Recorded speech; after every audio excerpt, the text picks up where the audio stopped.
And do you think, Alan, that your experiences and this process that's still going, being here today and the inquiry, do you think that that will help stop miscarriages of justice and repetitions of this kind of scandal?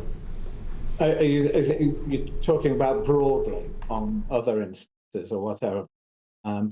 In which case, I hope it sends a warning shot across the bows of these big corporations that what they actually do and decide and the way they work really affect people right down at the front line of their organisations. And and I think it's one of the failings there has been with a lot of the other things like the banking scandals or blood scandals.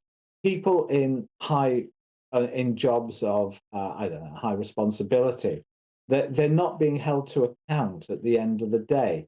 And this, I'm hoping, in this particular instance, that people are held to account, and that will demonstrate to others you're on the ball with what.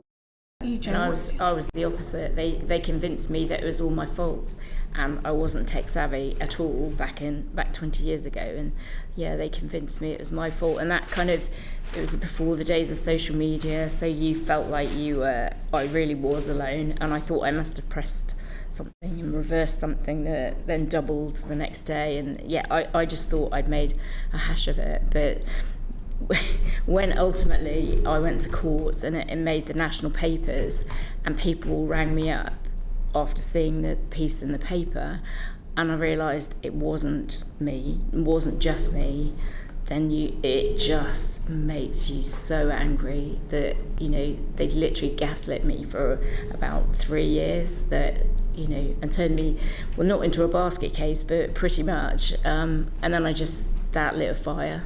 And yeah, thank goodness we had the publicity because we joined up. But, you know, it's wrong, but it's taken this long and this much money to get to where we are today. And, you know, I know a lot of the group, and they are literally falling apart, waiting for the end of this to be able to put it behind them. Both had to go through as many all the other victims. Do you actually truly believe justice will ever be achieved? If I start with you, Miss Hamilton, first. Well, it'll never let my mum and dad see me have my conviction course, so to me that's what it all looks like. But, you know, apart from that, we need to see deeds, not words. You can say things, but I just think for everybody now to draw a line under this, the very minimum is the group of the GLO group who are still left looking for money. It needs to be fast-tracked. There has to be a way of applying a bit of common sense to this and cutting out all the red tape. Mr. Bay, sorry. Yeah, Joey's right, especially the GLO group. Well, I mean, all of them, but I mean, the GLO group, they've been at this, many of us, for 20 years or so. And they've got to put this out. You know, I was talking to one of the group at the weekend. She's 91 years old. How many more years has she got to wait for financial redress? I mean, has she got to wait till she gets a telegram from the king? I just, you know, it's ridiculous how long the system is holding this up. It is absolute madness, and it's very unfair, and it's cruel. Fujitsu or the post office just sit back and take absolutely no notice of the sub postmasters, rather than listen to them and try and help them and get the issues resolved amicably. Basically took the attitude that you're just going to prosecute these people, and basically they were feared for their livelihoods. Some actually committed suicide as a result of the post office policy. Why was this the case? Well, as I say, I can't answer specifically for what was happening pre-2015. I simply wasn't in the business at the time.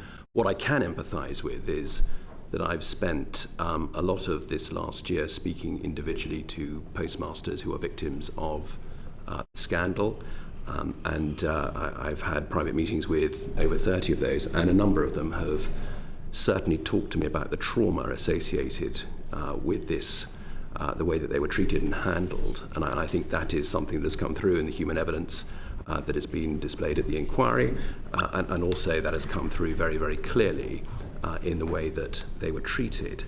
And clearly, from our perspective, we want to make sure that we as an organisation are giving Sir Win every single opportunity that he has to make sure that he can get to the truth. And that is clearly what We would expect nothing less. Absolutely agree with you, Chair. That is exactly what we need to do.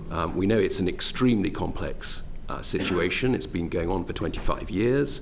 There's an enormous amount of documentation and data, but we want to make sure that we give him every opportunity to understand what exactly happened, who was accountable, and indeed what we do next.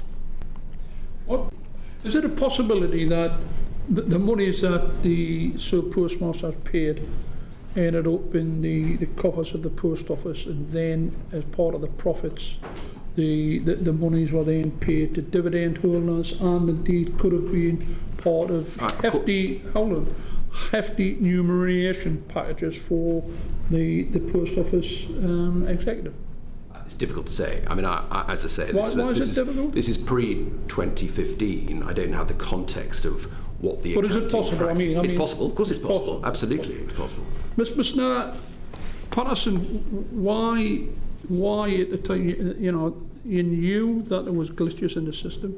Why did you sit back and do absolutely nothing about it? I don't know. I really don't know. And on a personal level, I wish I did know. Following my appointment in 2019, I've looked back on those situations for the company and the evidence I've seen, and I just don't know.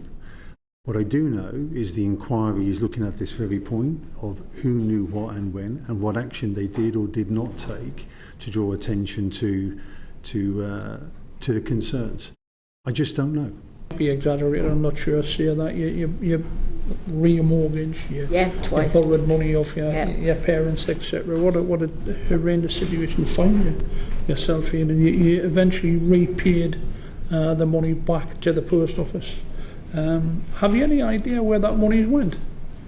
No, I've heard it goes into the suspense account, and then eventually gets hoovered into profit and loss. But how would you feel, Ms. Hutton, if you thought that your money was put in the post office accounts, and the profits from that account went to dividend holders, whilst you were suffering the way you were, and potentially some top executives in the post office received some of your money in terms of bonuses?